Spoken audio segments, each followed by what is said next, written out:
Bouquet की गिरफ्तार की पूरी कहानी। 19 साल का scattered spider hacker America प्रत्यर्पित।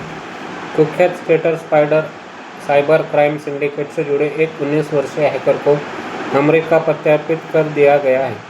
America और एस्टोनिया की दोहरी नागरिकता रखने वाली पीटर स्टोक को इंटरपोल के रेड नोटिस पर अप्रैल में फिनलैंड से गिरफ्तार किया गया था, जिसके बाद पिछले हफ्ते उसे शिकागो की एक संघीय अदालत में पेश किया गया।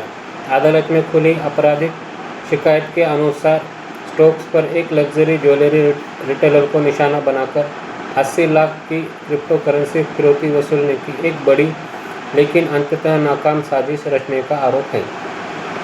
संघीय उपअभियोजकों का कहना है कि इस साइबर हमले की शुरुआत मई 2025 में फिशिंग कॉल के जरिए हुई थी।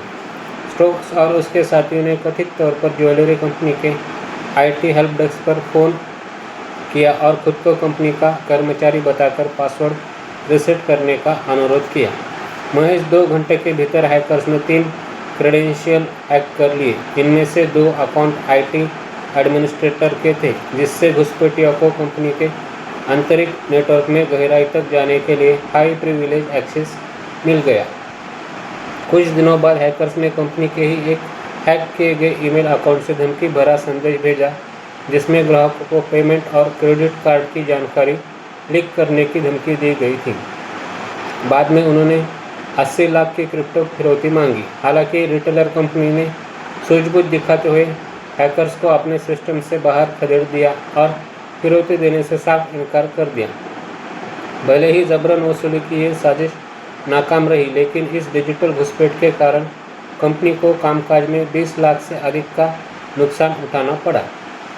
इंटरनेट पर बुके और जॉर्डन जैसे छद्म नामों से सक्रिय स्टोक कई कंपनियों के नेटवर्क में सेंध लगाने के मामले से जुड़ा है।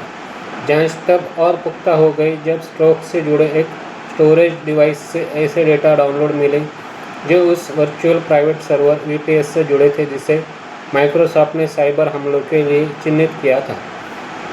इस डिवाइस में कई पीड़ित कंपनियों का चुराया गया डेटा भी मौजूद था। हैरानी की बात यह है कि स्टोक्स अपने स्नैपचैट अकाउंट पर अपनी बेहिसाब दौलत और आलीशान अंतर्राष्ट्रीय यात्राओं का दिखावा करता था, और यहाँ तक कि स्कैटर्ड स्पाइडर के पकड़े गए अन्य सदस्यों से जुड़ी खबरें भी शेयर करता था। ऑक्टोटेम्पेस्ट और ऑक्टोपस जैसे नामों से जाने जाने वाले इस स्कैटर्ड स्पाइडर गैंग पर दुनिया भर में 100 से अधिक कंपनियों के नेटवर्क को हैक करने और 10 करोड़ से अधिक की फिरौती वसूलने का आरोप है। स्टोक्स पर अब हैकिंग, स्पाइडर जबरन वसूली, धोखाधड़ी और साजिश सहित 6 संज्ञेय आरोप लगाए गए थे।